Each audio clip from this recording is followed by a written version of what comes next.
மாண்புமிகு தமிழக முதல்வர் அவர்களுக்கு வணக்கங்க. எனக்கு பேசுறது கூட பயமா இருக்குங்க. ஏதாவது இந்த மாதிரி ஏதாவது பேசினா உடனே உள்ள பிடிச்சி போட்டுலாம் சொல்றாங்க, தெரியலங்கய்யா.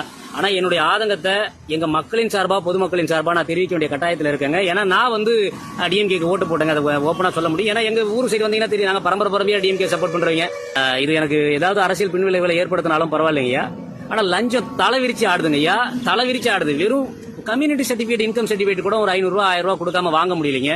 அந்த ரெவன்யூ டிபார்ட்மெண்ட் ஒன்று இருக்கு இல்லைங்களா, வருவாய்த்துறை, அதை நம்பிதான் எங்க வாழ்க்கை. எங்களை மாதிரி சாதாரண ஆட்களுடைய வாழ்க்கை முழுக்க முழுக்க வருவாய்த்துறையோட முடிஞ்சிடும். விஏஓ, ஆர்ஐ, தாசில்தார் இவங்க தான் எங்களுக்கு அதிகபட்சம். இவங்களோட எங்க வாழ்க்கை, எங்களுடைய எல்லா ஜோலியும் முடிஞ்சிடும் வச்சுங்களேன். நீங்க நான் இவங்க எதுக்கு எடுத்தாலும் வருவாய், நாங்க அங்கதான் போய் நின்னாகணும். ஒரு லேண்ட் டிரான்ஸ்ஃபர் ரெஜிஸ்ட்ரேஷன் பண்ணணும்னா 2021 ஆட்டோ டிரான்ஸ்ஃபர் ஆகணும் பட்டா அப்படின்னு சட்டம் அமலுக்கு வந்துருச்சுங்க. ஆனா ஆகலைங்க. 2022 ஜனவரியில் ஒரு லேண்ட் ரெஜிஸ்டர் பண்ணிருக்காங்க, அது ஆகல. இப்பதான் போய் விஏஓ பார்த்துட்டு அப்படியே வரங்க பட்டா டிரான்ஸ்ஃபருக்கு.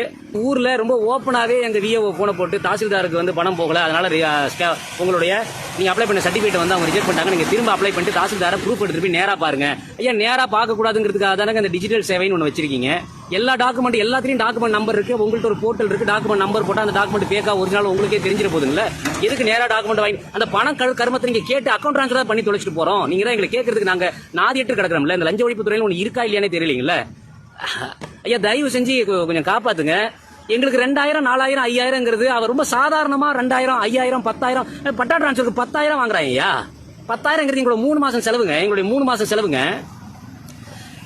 எங்களுக்கு என்ன பண்றதுனே தெரியலங்க.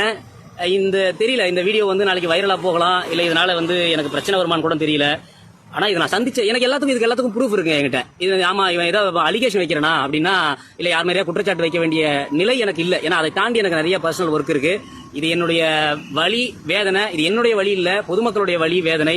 ஒவ்வொருத்தரும் அந்த தாசில்தார் ஆபீஸ்ல இருந்து, விஓ ஆபீஸ்ல இருந்து, ஆர்ஐ ஆபீஸ்ல இருந்து புலம்பிக்கிட்டு தலையில அடிச்சுக்கிட்டு கண் கலங்கி வெளியில வர்றதை பார்க்க முடியுது. ஒரு காசு கேட்கறாங்க, கொடுக்குறோம். ஒரு அம்மாவுக்கு காசு கேட்கறாங்க, அந்த அம்மா மீட்டிங் எங்கேயோ போயிட்டாங்க கடலூருக்கு.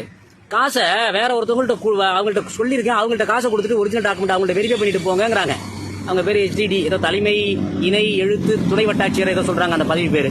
அந்த அம்மா அவங்க போன போட்டு என்கிட்ட பேசுறாங்க, ப்ரூஃப் எல்லாம் சார் மேம் எல்லா ப்ரூஃபும் கரெக்டா இருக்கு, ஏன் எங்கள்கிட்ட ரிஜெக்ட் பண்ணீங்க அப்படின்னா, அது என்னன்னு தெரியலங்க, தாசில்தார் ரிஜெக்ட் பண்ணாரு, நீங்க ஒரு முறை டாக்குமெண்ட் எடுத்து தாசில்தாரை பார்த்துட்டு போங்க அப்படின்னு சொல்றாங்க. ஐயா, எங்களுக்கு ஒன்றும் புரியலங்க. ஏன்னா எனக்கு இதுக்கு முன்னாடி டாக்குமெண்ட்ஸ் எல்லாம் வாங்கியிருக்கேங்க. எனக்கு இவ்வளவு பெரிய அழுத்தம், இவ்வளவு பெரிய ப்ரெஷர் இல்லைங்க. இன்னைக்கு ஒரு நாளைக்கு ஒரு சர்டிபிகேட்டுக்கு 2000, நாங்க ஒரு 10 சர்டிபிகேட் வாங்கணும்னா நான் எங்க போறதுங்க? ஐயா, நாங்க எங்க போறதுங்க? ஒரு மாசம் 10,000, 15,000 சம்பாதிக்கிறவங்க எங்க போவான்? இல்ல அரசு அதிகாரிகள் இங்க ஒழுங்கா சம்பளம் தரலையா?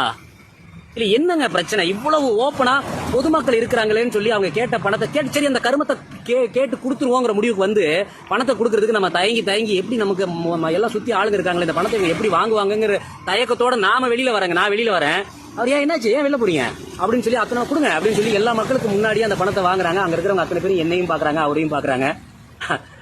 எல்லாருமே ஒரு கட்டற்ற சுதந்திரத்தோட இன்னைக்கு லஞ்சமும் ஊழலும் இன்னைக்கு தலைவிரிச்சு ஆடுது. தெரியலங்க, எங்க சாமானியனுடைய வாழ்க்கை என்ன ஆகும்னே தெரியலங்க.